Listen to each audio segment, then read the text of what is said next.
Should you use or should you avoid using AI as an author in 2025? Today, I'm talking about the dangers and risks and benefits of using AI as an author. So, by the end of this video, you can make up your mind where and how much of AI you should or should not use for your book as an author. All right, now, first of all, let's talk about dangers and risks. Now, number one, we were going to talk about Amazon. Amazon owns more than 80% of ebook market, more than 50% of total book market worldwide. So we have to follow the beast, right? This is a number one player, and we have to really look about what they're doing when it comes to AI and books. Now, recently, about 2-ish years ago, Amazon introduced AI guidelines, and those guidelines have evolved over months and a couple of years to now where we don't have a particular opinion when it comes to AI, but from the research, and we're constantly working with Amazon, so we really have to keep up with what is happening in the space. And here is what we learned. When it comes to AI usage in books, Amazon really doesn't like it. The guidelines do not state that you cannot do it. In actuality, you have to mark it that your book was to some extent or in detailed and to much extent written by AI. For example, it was influenced. Maybe the graphics were influenced. Amazon really has, when you're publishing a book, almost like a questionnaire where you have to tick boxes in terms of what and how much you used. Now, in reality, we learned that even though we ask, we don't favor the books that are written by AI, and they don't rank high because Amazon doesn't want those books to succeed, and because they see that those books are not unique. There are so many patterns across different AI books, even as AI is evolving, and there are so many tools now beyond just ChatGPT that you can use. I'm not going to talk about these tools today because this is not a video about that. This is a video to help you to really make up your mind whether you should use it or not and how much. But in essence, the thing that you have to understand is that the biggest player in the world does not favor AI books. They don't pull them down or ban people or anything, at least as far as my knowledge and experience so far during the last 2-3 years. But they do not favor books. They favor books that are unique, that are written by people. Now, they have very sophisticated mechanisms to determine that. And of course, they know which books and how much those books, how much AI do those books have.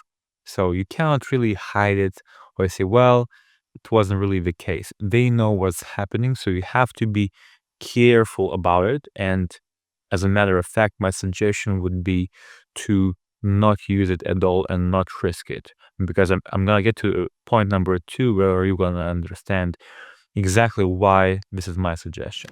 All right, now number 2, copyright infringement amongst different books. Now, keep in mind, if there are so many people who are talking, well, it's so much easier now to publish a book, it's so much easier to write a book, I can use ChatGPT.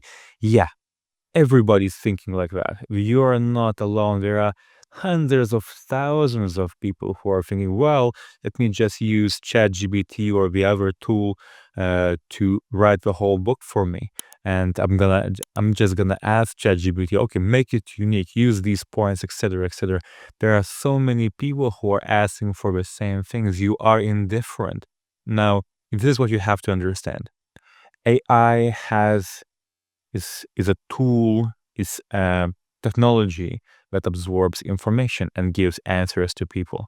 Now, keep in mind, there are so many people who would ask similar or same questions in order to get a particular answer.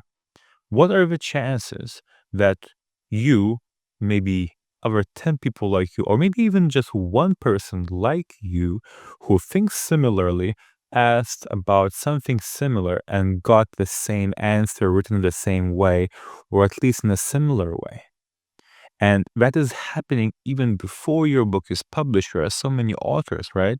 This is where you're risking so much to infringe on other people's work, which is in essence is not even other people's work. It's just the other author who is wannabe author actually who is also using AI tools.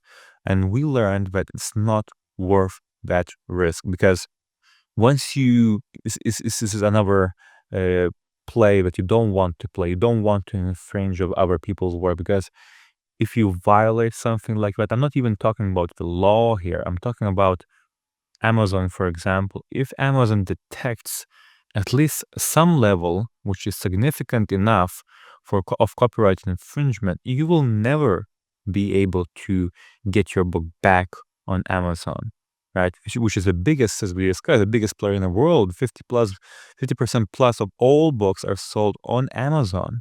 You cannot afford to lose Amazon. Right, number 3, and this is very important also, people's experience. People can detect, especially if you're not giving AI as much material as possible, which is unique to you, to work with that material to produce that book.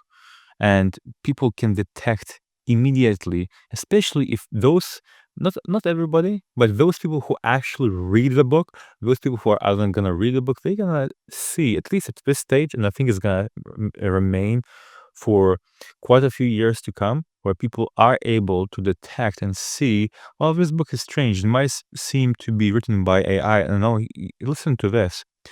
Your book might not seem to be written by AI, but now people are very sophisticated, readers are very sophisticated, very demanding those books to be more unique than they were before, because now the assumption is that there are so many people who write books written by AI, and people start to hate books that have patterns. People want those books to flow differently. They won't want those books to be more unique than any time before now, right? So you have so much more demand, and people are so much more, so many times more demanding because of the AI. So that means you have to be so much more unique that your book doesn't even have a chance to be considered to be written by AI. Now, this is a very important point to understand because if you do it right, people will reward you with positive feedback, positive reviews, sales, referrals, and all these great things. So be considerate. People's experience, and people are not stupid. People understand, and people know what they read. People know what they see. Well, so these are probably 3 biggest dangers and risks when it comes to AI. Now, I also want to talk about the benefits, things and areas where I would believe can be very beneficial to use AI to compete with others, to make your book stand out, to make the process faster where it can be faster without sacrificing the uniqueness and the message of a book. So let's cover those. Let's cover the biggest benefits of using AI for your book as a new or second, third time author. All right, now the first one is idea generation. In the very beginning, you want to really narrow down the idea for your book, which is the main message. Now you probably have a lot of material, you have a lot of thinking and all these kind of things where you're not really sure which idea is the strongest, which idea really stands out, which is where you can really talk to AI and say, well, can you help me out? Can you really, this is all the things that I'm thinking about. Can you help me out and see and look in the marketplace to see what people are demanding compared to what I want to share and help you to meet in the middle of your audience and your message. So then you can be more sure about what do you want to share, what is going to be the main message of your book. So AI can be really helpful in absorbing that information and getting back to you, basically validating or giving you a different, maybe slightly different idea that you can really digest, understand, and see if you want to pursue that particular idea or not. Or the second thing is outline creation. Now, outline is extremely important. It has to be unique. But again, you can come to AI and speak, which is what I really like to do, is to speak with a platform like ChatGPT, which is very evolving drastically, and talk back and forth about different ideas and share in detail as you're speaking about what do you want this book to be about, and ask, let's do this outline, right? And what I learned is that it can absorb your thinking very well into creating a structured approach that you're going to work on later on when it comes to generating and creating a table of contents and outline for your book. So you have a strong foundation that you can add a lot of uniqueness to, but you don't need to waste time and learn about what it takes to create a great outline. What are the steps in doing so? You can really get that structure while having a conversation with some of the AI tools out there, and then add your very unique spin on that and really your opinion on that to make sure that it is exactly the way you imagine that to be. Right now, the third thing is what I really advise, especially people who write their own books, is to ask the AI's opinion on their writing. As you're writing along the way, you can really explain to AI, what do you want this book to do? What goals do you have? Why are you writing this book?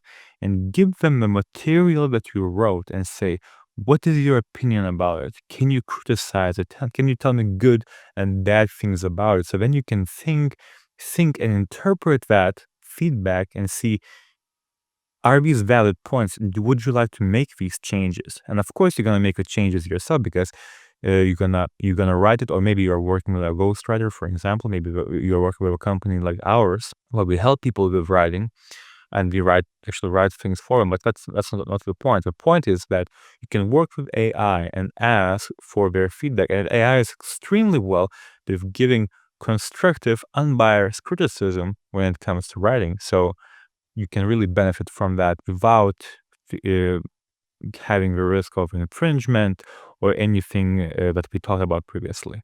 Right, number 4, use AI to analyze other books. For example, let's say you have a manuscript and you can provide that manuscript of other books, or even you ask AI to go online and research particular books or watch videos about particular books and really extract the best and most important information. Let's say those people or those books are your direct or indirect competition. So you can really analyze and ask AI, okay, what are the biggest points? For example, you can extract the reviews, which is actually what I like to do personally, is to really extract the reviews of particular competitor books on Amazon and give it to AI and ask AI to give summaries of positives, less positives, normal reviews, negative reviews. So then you have a really good understanding what your ideal readers that read already, they're already reading the books of your competition, what they like, what they don't like. So you can address that in the book title, in the description. You can address it even in the beginning and going throughout the book, and implement those things. So then you create an amazing experience for your reader, and you are ahead of those books that have been out there selling for decades, for years and decades, sometimes even more, a couple of decades. And then you can have a book which is superior to that, and this way you can beat the competition. Right now, I hope you enjoyed this video. I hope you got the value that you expected to get from this video, and now you really can make up your mind in terms of where you should avoid using AI, where you should really benefit, where you could benefit from using AI, and how much AI you could use in your book writing and publishing process. Again, I hope you enjoyed this video, and see you in the next one.